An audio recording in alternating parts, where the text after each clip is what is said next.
ഓക്കൻ भाई കോമൽ സെ देखो, കോമൽ കൻ हाँ, റിപ്ലൈ अरे बहन साला ऑनलाइन में छोड़ दे। Good afternoon students. Welcome to online classes. आपका ऑनलाइन क्लासेज में स्वागत है। हम आज जूलॉजी का टॉपिक करेंगे। फर्स्ट ऑफ ऑल हमें ये अवेयर करना है कि हम जिस भी चीज़ से ऐड हैं सब्जेक्ट पढ़ रहे हैं उसके कंसेप्चुअल स्टडी हमें करनी है, और ये क्लासेज ऑर्गेनाइज हमें BDML कॉलेज के द्वारा की जा रही है। तो फर्स्ट ऑफ ऑल जब हम स्केलेटन सिस्टम हम स्टडी कर रहे हैं तो हमें ये पता होना चाहिए कि what is the skeletal system, होता क्या है कंकाल तंत्र।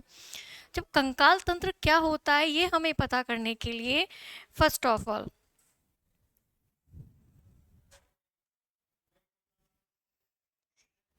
इसमें हम स्केलेटल सिस्टम का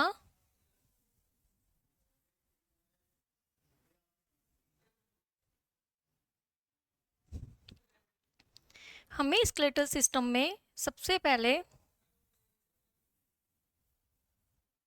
ये पता होना चाहिए कि कंकाल तंत्र को कितने भागों में बांटा गया है, इसकी डेफिनेशन क्या है, ये हमारे शरीर को क्या प्रदान करता है। तो स्केलेटल सिस्टम हमारे शरीर को क्या प्रदान करता है, एक शेप प्रदान करके जाता है, एक आकृति प्रदान करके जाता है। इसको हम कितने पार्ट्स में डिवाइड करते हैं, फर्स्ट ऑफ ऑल हम इसको डिवाइड करते हैं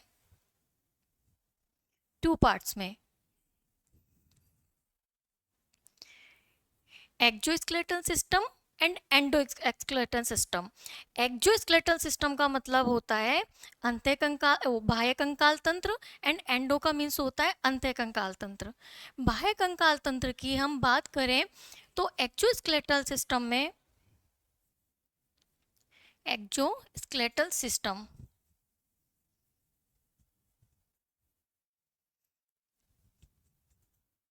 इसी हिंदी में बोलते हैं हम बाह्य कंकाल तंत्र।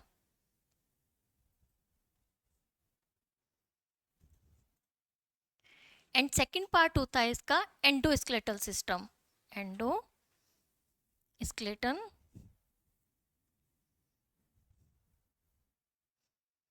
सिस्टम, इसका अर्थ होता है अंतःकंकाल तंत्र।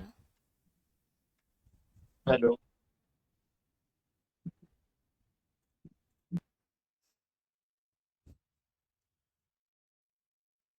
अंतःकंकाल तंत्र। जब बाह्य कंकाल तंत्र की हम बात करें तो बाह्य कंकाल तंत्र में हम किसको इंक्लूड करेंगे, अवर nails, thrones and skin.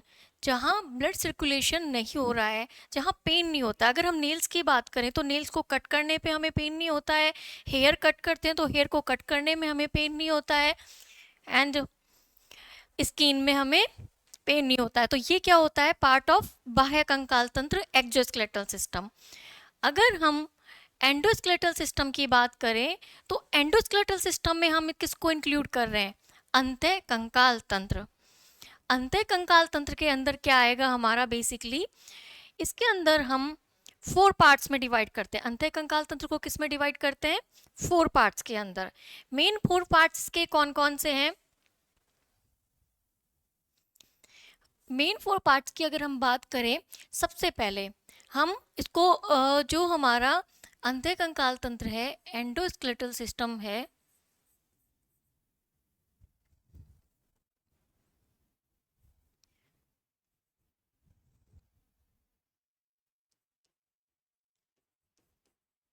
Endoskeletal system है, इसमें हम किसको इंक्लूड करके जा रहे हैं, 4 पार्ट्स को। स्कल, स्कल को हम हिंदी में अगर बात करें तो खोपड़ी बोलते हैं। क्या बोलते हैं, खोपड़ी, स्कल। सेकंड है हमारा इसके अंदर वर्टिब्रल कॉलम, जिसको हम बोलते हैं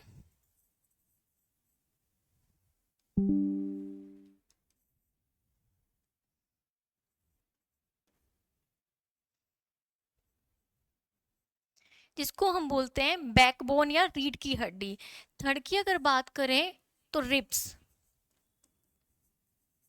and fourth one is sternum.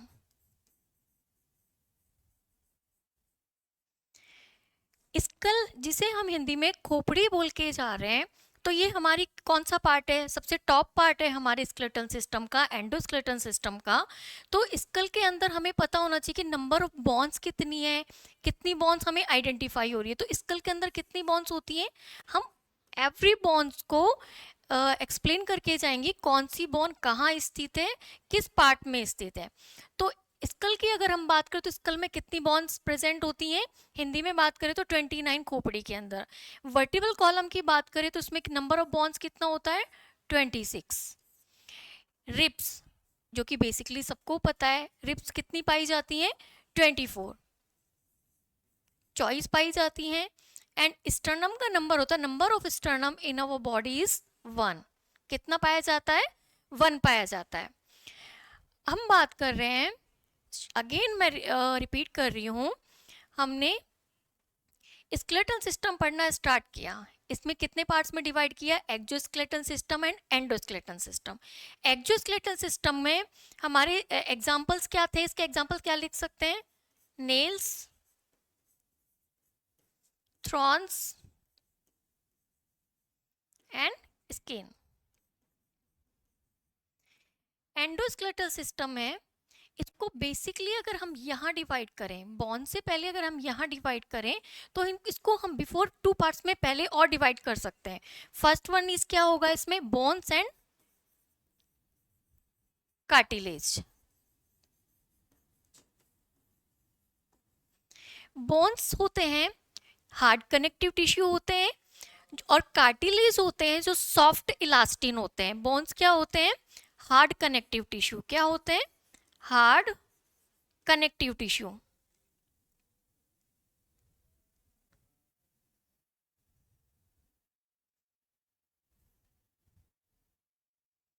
Bone होते हैं हमारे जो कि हार्ड कनेक्टिव टिश्यू से बने होते हैं, हार्ड कनेक्टिव टिश्यू।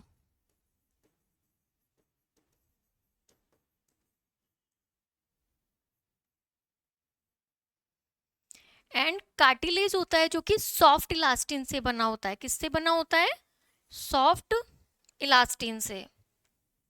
1 मिनट।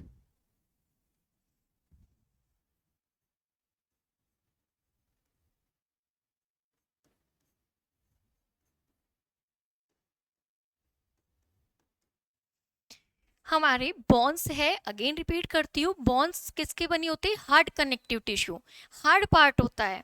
लेकिन जो कार्टिलेज होता है वो सॉफ्ट इलास्टिन होता है, मूवमेंट होता है, मूवेबल होता है, आराम से मुड़ सकता है। हमने बात किया, इसके बाद हमने नेक्स्ट बात किया था एंडोस्केलेटल सिस्टम को। आगे जब हम डिवाइड करते हैं तो इसका बेस क्या रहेगा, इसका बेस था हमारा on the basis of the bone.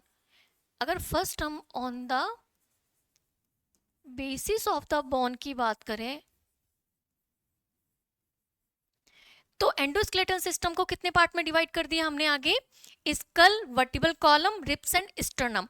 School में कितनी बोन्स पाई जाएंगी, 29, वर्टिबल कॉलम में 26, रिप्स में रिप्स कितनी मिलेंगी हमारी, 24, एंड स्टर्नम 1। अब हम इसका एक फर्स्ट पार्ट ले लेते हैं, स्कल। खोपड़ी होती क्या है, फर्स्ट ऑफ ऑल हम किसी भी टॉपिक को स्टडी करते हैं तो first of all we have to need कि हमें ये क्या होता है और हमें क्यों स्टडी कर रहे हैं। जब हम खोपड़ी की स्टडी कर रहे हैं तो 29 बोन की पोजीशन कहाँ है, कहाँ ये प्रेजेंट है, ये हमें सब बिल्कुल क्लियर पता होना चाहिए। हमने स्कल लिया तो फर्स्ट ऑफ ऑल स्कल में 29 बोन की प्रेजेंस कहाँ है, कहाँ 29 बोन प्रेजेंट है, कहीं तो प्रेजेंट होंगी। सपोज दैट हमने एक डायग्रामेटिक रिप्रेजेंटेशन लिया,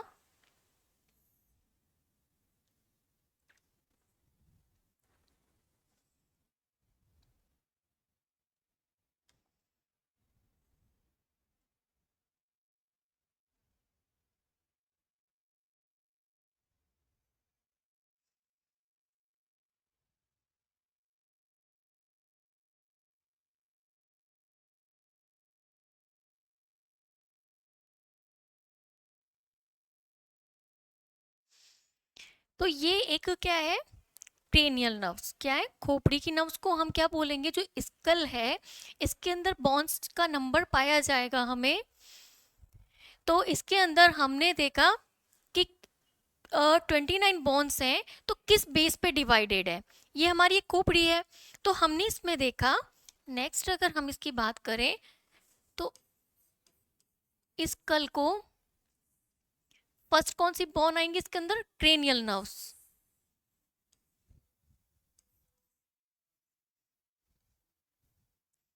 कौन सी नर्व आएंगी, क्रेनियल नर्व्स।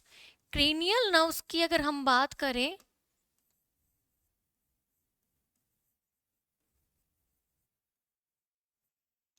क्रेनियल नर्व्स की अगर हम यहां बात करते हैं तो क्रेनियल नर्व में क्या है, हमें फर्स्ट ऑफ ऑल कौन सी बोन मिलेंगी क्रेनियल नर्व के अंदर, हमने जो अभी जस्ट देखा था इसके अंदर नंबर ऑफ बोन्स तो हमें पहले से ही पता है, occipital, parietal, frontal, temporal, sphenoid and इथिनॉइड।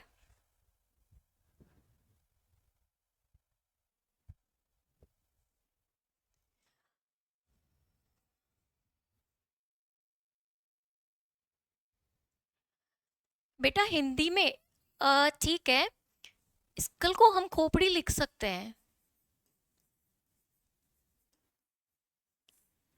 लेकिन इसकी बॉन्स को कोशिश करो कि हिंदी में याद करें, क्योंकि कंकाल तंत्र की जो अस्थियां होंगी उनकी अगर हम बात करें तो हिंदी में एक ऑक्सीपिटल, ऑक्सीपिटल को हिंदी में बजाय इंग्लिश में याद करने की कोशिश करें, कंफर्टेबल रहेगा आपके लिए, आपके फर्दर एग्जाम्स के लिए भी क्लियर रहेगा आपके लिए।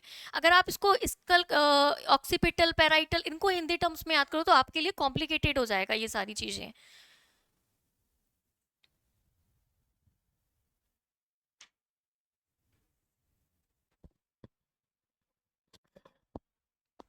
अभी ऑडिबल है नितेश चौधरी, अभी ऑडिबल है आपको? एंड मोहित जाट, हिंदी में ही बोल रहे हैं बेटा, इंग्लिश इतनी नहीं है, ये बेसिक लैंग्वेज है। स्टर्नम इज स्टर्नम, उसको हिंदी में बहुत ज्यादा हिंदी हो जाएगी जो कि आपको भी समझ नहीं आएगी।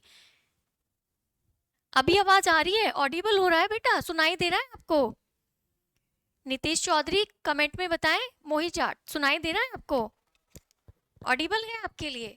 तो बेटा ओके, थैंक यू। तो हम कहा किसकी बात कर रहे थे, स्कल की। स्कल सबसे पहले हमने जब कंकाल तंत्र पढ़ना स्टार्ट किया था, हिंदी में अगर इसकी बात करें तो कंकाल तंत्र को कितने भागों में बांटा था हमने, दो भागों में। अगर इसकी हिंदी में ही बात करते हैं, ये क्या है बेटा हमारा कंकाल तंत्र।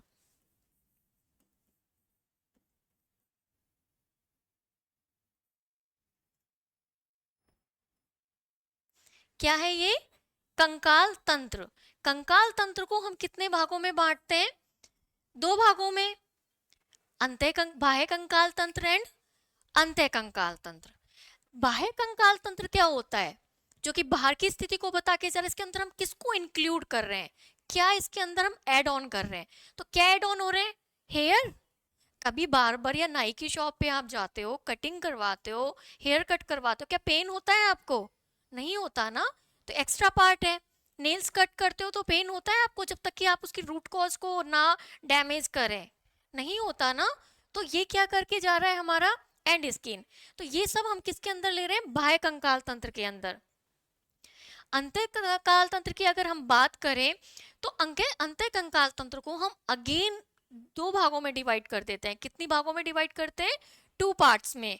फर्स्ट पार्ट को हम क्या बोल के जा रहे हैं, हार्ड कनेक्टिव टिश्यू बोन, जो कि किसके बना होता है, हार्ड कनेक्टिव टिश्यू, मतलब कठोर ऊतकों से मिलके बना होता है।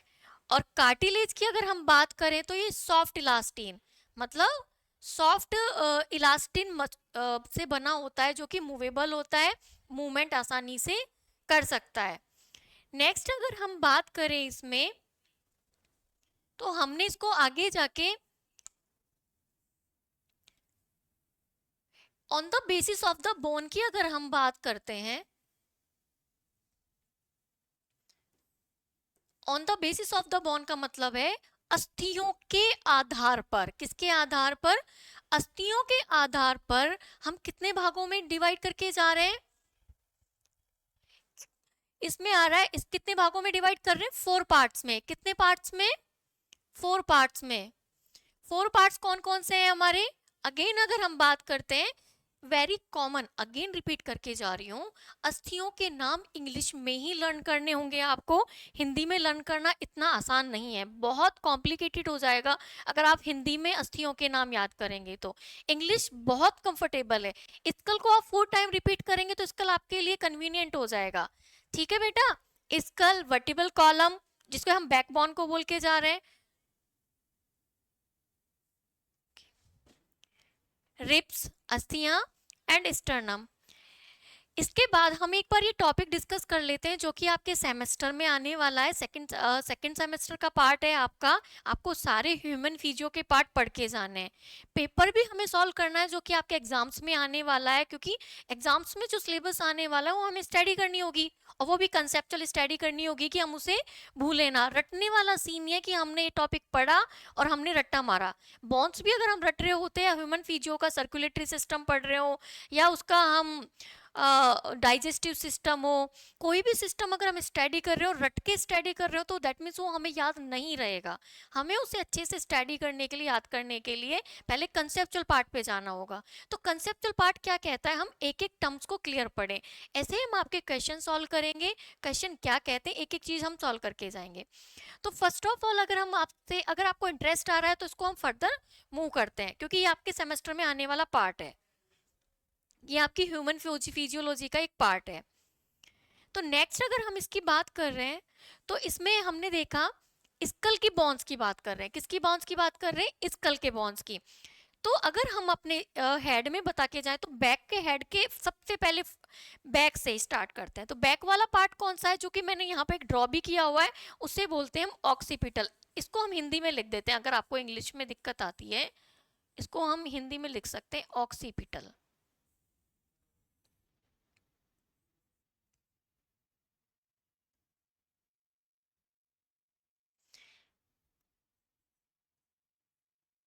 क्या लिख सकते हैं हम? ऑक्सीपिटल। इसके बाद हमारा कौन सा पार्ट आएगा? पैराइटल। कौन सा पार्ट आएगा? पैराइटल। इसको हम हिंदी में लिख देते हैं, नो प्रॉब्लम।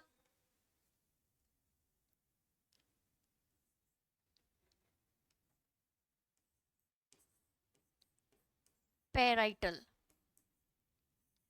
इसके बाद हमारा फ्रंटल पार्ट कौन सा आता है? फ्रंटल।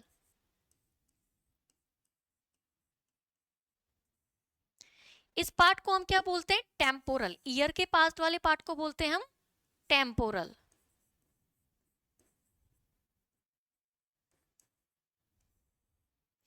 फिर नेक्स्ट हमारा क्या होता है? आईज के पास में जो बोन पाई जाती है उसको बोलते हैं इथेनॉइड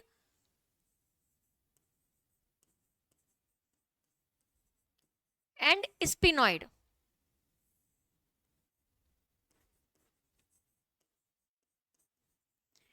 आप इस टॉपिक से बोर ना होइए, क्योंकि ये टॉपिक भी हमारे, जब हम बायोलॉजी के स्टूडेंट हैं या साइंस के स्टूडेंट हैं, तो फर्स्ट ऑफ ऑल हमें हमारी ह्यूमन फिजियो पता होना चाहिए कि अगर आपके सिलेबस में ये पार्ट है और आपको ये नहीं पता कि आपकी बोन्स कहाँ सिचुएटेड है, अगर आप बाहर खड़े हैं किसी मार्केट में या फिर अपने छोटे बहन भाइयों को पढ़ा रहे हैं और आपसे बोन पूछ लिया जाए कि व्हाट इज द नेम, आपकी खोपड़ी की अस्थियों का नाम बताएं, आपको पोजीशन ही नहीं पता है, आप क्या स्टडी कर रहे हैं?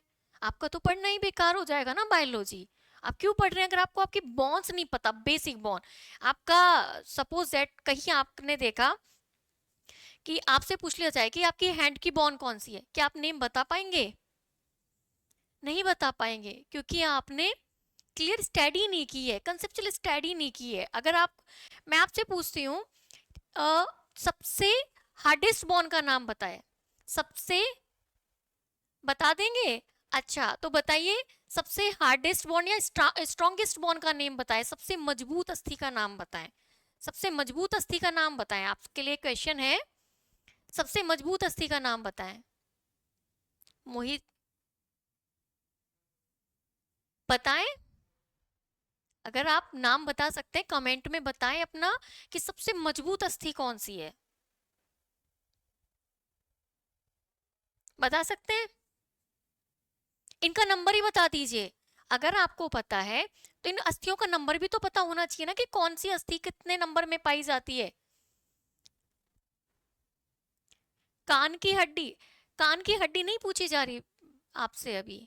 आपसे सबसे कान की हड्डी सबसे मजबूत होती है। ये किसने बताया आपको? ये स्टडी कहाँ किया आपने कि सबसे मजबूत हड्डी कौन सी होती है? मजबूत हड्डी का नेम पूछ रही हूँ बेटा, सबसे छोटी हड्डी का नेम नहीं पूछ रही आपसे। मैम इसे नहीं पता, आप ही बता दो। ठीक है, हम तो बताएंगे, इसीलिए आपके पास आए हैं पढ़ाने के लिए। तो सबसे, तो आप सीक्वेंस वाइज स्टडी कीजिए ना। सीक्वेंस वाइज अगर आप समझेंगे तो आपको एक एक बॉन्ड क्लियर होगी कि कौन सी बॉन्ड कहाँ सिचुएटेड है, किस बॉन्ड का कितना नंबर है। अगर हम इसकी बात स्ट्रॉन्गेस्ट बॉन्ड की, मजबूत हड्डी की बात करें, तो मजबूत हड्डी सबसे पहले होती है हमारी जॉ बॉन। कौन सी होती है? मैंडिबुलर जॉ बॉन। तो मैंडिबुलर अगर हमारी सबसे मजबूत अस्थि है तो ये कौन सी बॉन में आती है? किसी को पता है ये कौन सी बॉन में आती है? ये खोपड़ी की बॉन में इंक्लूड होगी, या वर्टिब्रल कॉलम में इंक्लूड होगी, रिब्स में होगी, या स्टर्नम में होगी? क्या आप बता सकते हैं इसका आंसर? प्लीज कमेंट में बताएं आप हमें। सब्जेक्टिव आएंगे, वन लाइनर नहीं, आपके सब्जेक्टिव पेपर है, सेकंड सेमेस्टर आपका सब्जेक्टिव है, सब्जेक्टिव आएगा आपका। तो हम कहाँ थे? अपनी खोपड़ी की अस्थियों को, अगर हम अपने टॉपिक को कंटिन्यू करते हैं, तो टेम्पोरल अस्थि की बात करें तो टेम्पोरल अस्थि का नंबर कितना होगा? सबसे पहले हमारा ऑक्सीपिटल, इसका नंबर होता है 1, पेराइटल नंबर होता है 2, फ्रंटल नंबर होता है 1, इथेनॉइड 1, स्पिनॉइड 1 एंड टेम्पोरल 2।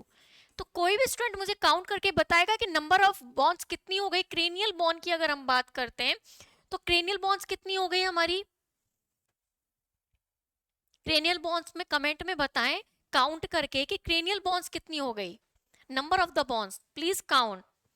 आप काउंट करके बताएं कि क्रेनियल बॉन्ड्स का नंबर कितना है। Ethanoid, sphenoid, temporal, occipital, parietal, frontal. अगर हम फ्रंटल की बात करें बच्चों, इतनी हार्डेस्ट बॉन्ड होती है कि हथौड़े से भी मारे तो भी ब्रेक डाउन नहीं होती है। क्या होगा बेटा? हथौड़े से भी ब्रेक डाउन नहीं होती है हमारी frontal. This one is frontal, दिख रहा है? ये पेराइटल, देन हमारा ऑक्सीपिटल, टेम्पोरल ईयर के पास होगी, आईज के पास वाले एरिया में हमारा स्पिनॉइड एंड इथेनॉइड पाई जाएगी। नंबर ऑफ 2 में अगर हम इनको काउंट करें तो नंबर ऑफ काउंट कितना होगा? कमेंट में बताएं मुझे कितने नंबर में होंगे ये बॉन्ड्स। एनीवन? कोई भी स्टूडेंट कमेंट में बताएं कि इसको काउंट करें। मैथमेटिक्स भी बता देना बायोलॉजी के साथ कि कितनी होगी।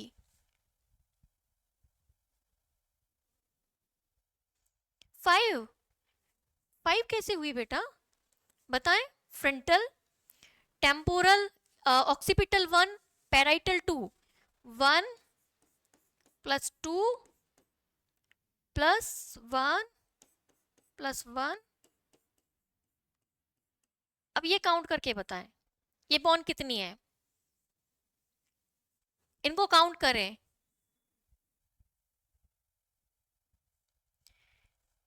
काउंट करके बताएं कि कितने नंबर ऑफ बॉन्ड्स, मैथमेटिक्स भी बताएं बायो के साथ कि कितने कितने नंबर ऑफ बॉन्ड्स हैं आपके पास में। अगर हम इसमें बात कर रहे हैं कितने बॉन्ड्स हैं, टोटल काउंट करेंगे तो 8 होगा। काउंट करें 3 4 5 6 7 8। तो हमारी इस कल में क्रेनियल बॉन्ड्स का नंबर कितना हो गया? आपको हिंदी में लिख देते हैं इसको।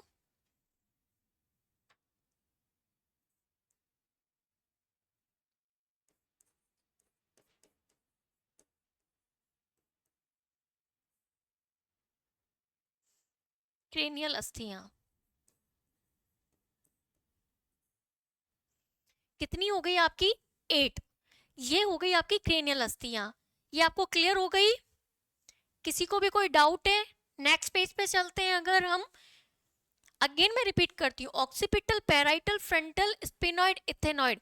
पेराइटल का नंबर 2 होगा एंड और किसका होगा? टेम्पोरल का नंबर 2 होगा।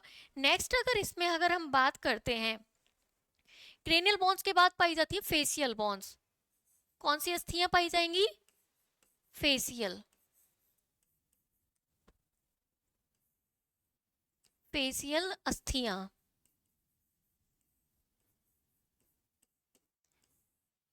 बहुत ही दिखने में बड़ा इजी लग रहा होगा। फेस की तो अस्थियां हैं, वेरी कॉमन है, शायद सबको पता होना चाहिए कि फेसियल अस्थियां क्या होगी। किसी को डाउट?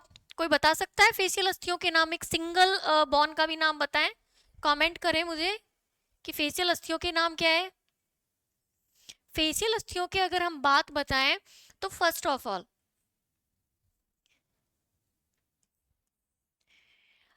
हमारे पास में कौन सी होती है? Beauty zygomatic. कौन सी होती है हमारे पास? ये वाली बोन को हम क्या बोलते हैं? जाइगोमेटिक। अगेन अगर हम एक डायग्राम बनाते हैं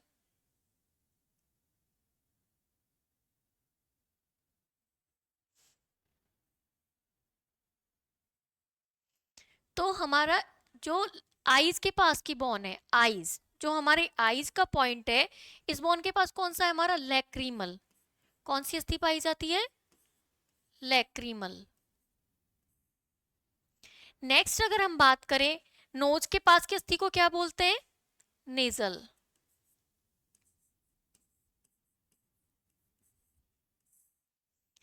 नेक्स्ट अगर हम बात करते हैं तो नेजल के बाद में जो नोज का सेंटर वाला पार्ट होता है, centre part of the nose, centre part, nose के सेंटर पार्ट में हमारी कौन सी बोन पाई जाती है? वोमर। ये नाम इंग्लिश में लिखे या हिंदी में लिखे, सेम ही लर्न करने हैं हमें। नेक्स्ट बात अगर हम बात करें, चीक बोन के पास में जो मिलेगी उसे हम क्या बोलते हैं? ये वाली जो बोन मिलेगी हमें, इसे बोलते हैं हम जाइगोमेटिक। क्या बोलते हैं? जाइगो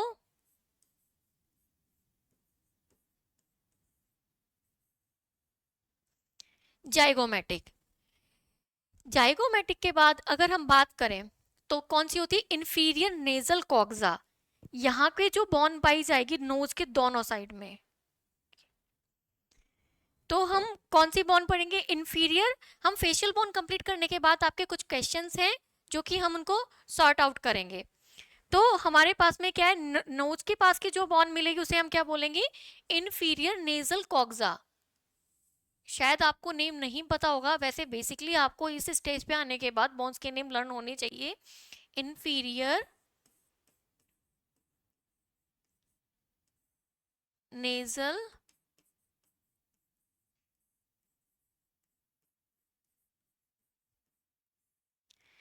लास्ट वन अगर हम बात करें तो नोज के पास वाले स्पेस में वहां पाई जाती है हमारी मैक्सिला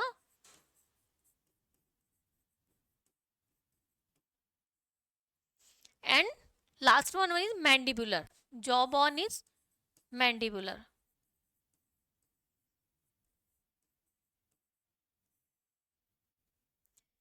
हम अगर इनके नंबर की बात करें तो ईच बोन हैव 2।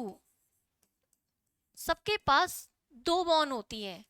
जाइगोमोटिक 2 होती है, इंफीरियर कॉक्सा 2 होती है, मैक्सिला 2 होती है एंड मैंडिबुलर 2 होती है। तो नंबर ऑफ बॉन्ड कितनी है? 7। और 7 इंटू 2 करते हैं तो नंबर ऑफ फेशियल बॉन्ड्स कितनी हो जाएंगी? 14। कितनी हो जाएंगी? हमारे पास इनका नंबर 14 हो जाएगा। तो हमने क्रेनियल नर्व्स पढ़ ली एंड फेशियल अस्थियां पढ़ ली। तो इस तल के अंदर कौन कौन सी अस्थियां हो गई? हमने 8 प्लस 14। इसके बाद आती है हमारी ईयर की बोन्स। ईयर बोन्स में क्या आएगा हमारे पास में? कान की अस्थियां। कान की अस्थियों में अगर हम नेक्स्ट हम क्वेश्चन सॉल्व करेंगे आपके, बस ये ईयर बोन्स प्लस एक हायोइड बोन्स, हम क्रेनियल नर्व्स स्कल की नर्व्स क्लियर करने के बाद हम पढ़ेंगे आपके क्वेश्चंस को। अब अगर हम बात करते हैं तो इसमें हमने देखा ईयर बोन्स की अगर बात करें, ईयर बोन्स कितनी होती है हमारी? 3। 3 में अगर बात करें तो फर्स्ट का नेम क्या है? Malleus, second one is incus और third one is steppes.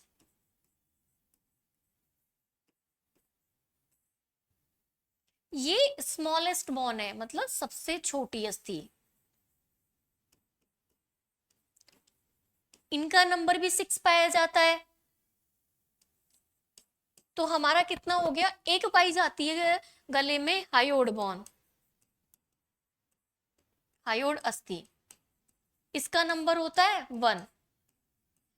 Total number अगर हम काउंट कर रहे हैं क्रीन स्कल के, तो कितना हुआ हमारा 8 प्लस 14 प्लस 6 प्लस 1, कितना हो गया टोटल काउंट करके बताएं तो हम। इसमें total of number of bonds का पता करें तो ये होती है 29।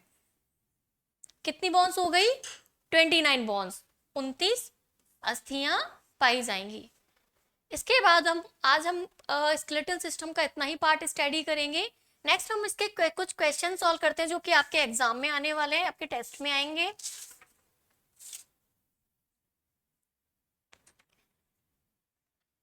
तो आपके क्वेश्चंस की अगर हम बात करें, फर्स्ट ऑफ ऑल आप क्वेश्चंस को रटते हैं या अच्छे से स्टडी करते हैं?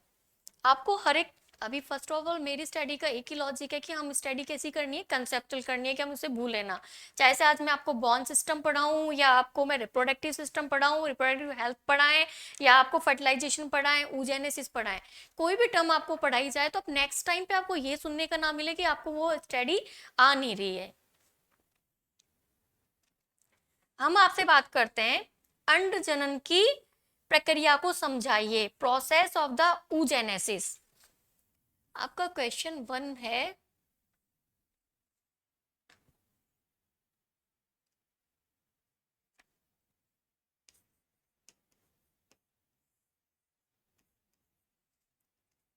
अंड जनन की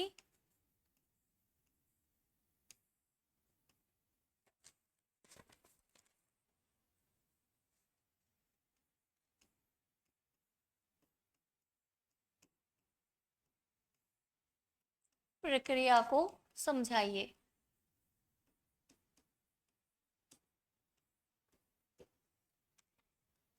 अब मुझे आप बताएं कि अंड जनन होता क्या है। First of all we have to know about that कि ऊजेनेसिस है क्या। आपने अगर रिप्रोडक्शन पढ़ा है,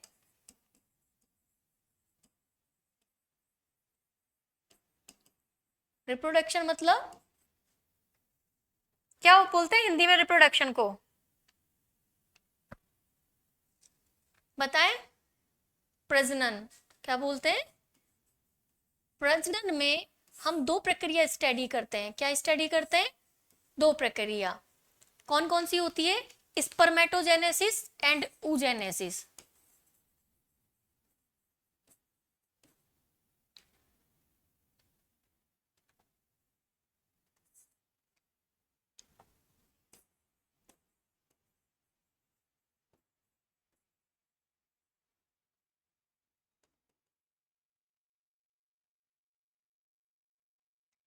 जेनेसिस एंड ऊजेनेसिस।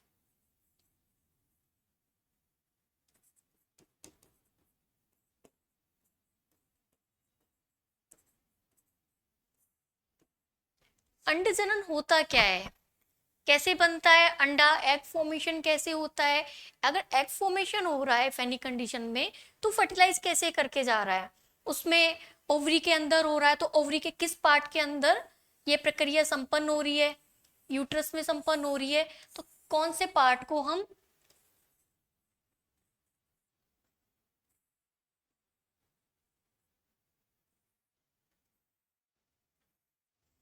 तो कौन से पार्ट को हम क्या बोल के जा रहे हैं, तो हमको पता होना चाहिए फर्स्ट ऑफ। तो एग फॉर्मेशन कहाँ होता है, अंडे का निर्माण कहाँ होता है? फर्स्ट ऑफ ऑल कहाँ होता है अंडे का निर्माण? हमारे, अगर हम एग फॉर्मेशन की अगर हम बात करते हैं, एग फॉर्मेशन की अगर हम बात करते हैं, तो एग फॉर्मेशन कहाँ हो रहा है? हमारे फिमरी वाले पार्ट से अगर हम एग रिलीज हो रहा है, ओवरी टू ओवरी से एग रिलीज होता है ना, एक राइट होती है एक लेफ्ट ओवरी होती है, ये ऑल्टरनेट एग रिलीज करके जाती हैं। क्या रिलीज करके जाती हैं? Alternate egg release. ऑल्टरनेट मतलब एक अंतर के बाद, टू, हर मेंसेस में एक मेंसेस मेंसेस के ड्यूरेशन में जब एग रिलीज होता है तो एक बार एग लेफ्ट मतलब बाई ओवरी से, और एक बार एग किससे रिलीज होता है, दाई ओवरी से।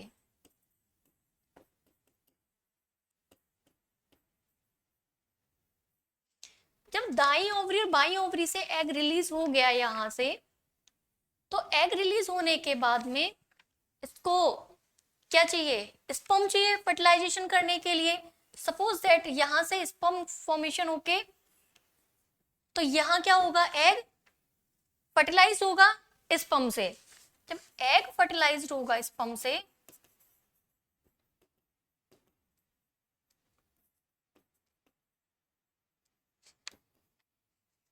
तो क्या होगा, एग, यहां एग फर्टिलाइज हुआ तो कौन सी स्टेज बनाएगा, मोरुला।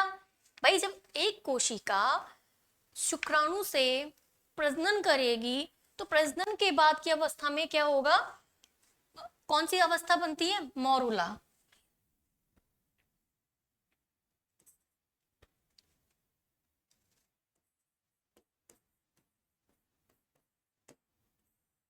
कौन सी अवस्था बनती है, morula, blastula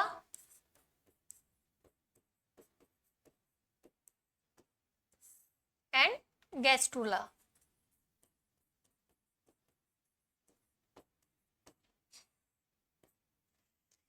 morula, blastula and gastrula.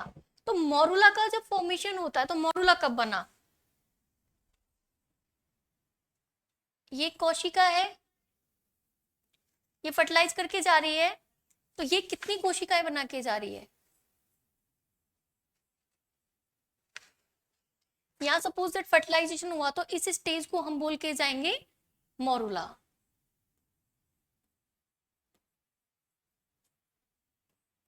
Morula के बाद हमारा फॉर्मेशन होगा ब्लास्टुला का।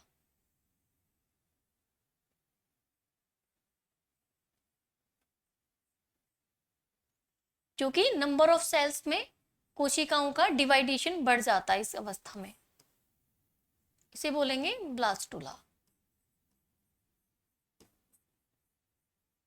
तो बेसिकली मैं आपको बेसिक स्टडी इसलिए करवा रही हूँ कि जब हमको अंडजनन की प्रक्रिया का पता है कि अंडजनन oogenesis होता कैसे, तो oogenesis को जानने के लिए सबसे पहले हमें ये पता होना चाहिए कि एग फॉर्मेशन कहाँ से होता है, एग रिलीज कहाँ से होता है। एग अगर रिलीज हो रहा है तो ओवरी के कौन से, लेफ्ट या राइट से हो रहा है, और लेफ्ट और राइट से हो रहा है तो स्पर्म से फर्टिलाइज कैसे करता है, कौन सी वो स्टेज बना के जा रहा है, मोरुला बना रहा है, ब्लास्टुला बना रहा है या गैस्ट्रुला बना रहा है।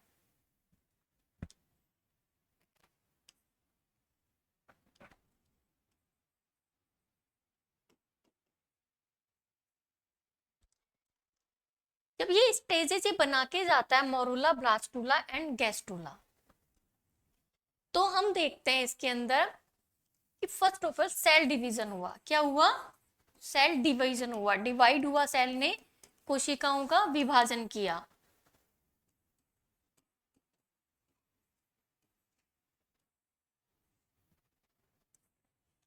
ये विभाजन है, ये कोशिका दो कोशिकाओं में जब ये टूटेगी, डिवाइड होगी, तो यहाँ पे कौन सा डिवीजन होगा, समसूत्री विभाजन या अर्धसूत्री विभाजन।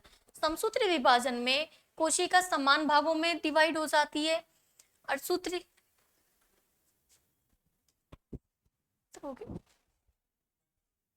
कर दे बेटा, ओके ठीक है स्टूडेंट्स, हमें नेक्स्ट हम 5 मिनट्स बाद आपके साथ फिर से अवेलेबल होंगे अपनी क्लासेज के साथ, BDML क्लासेज के साथ में।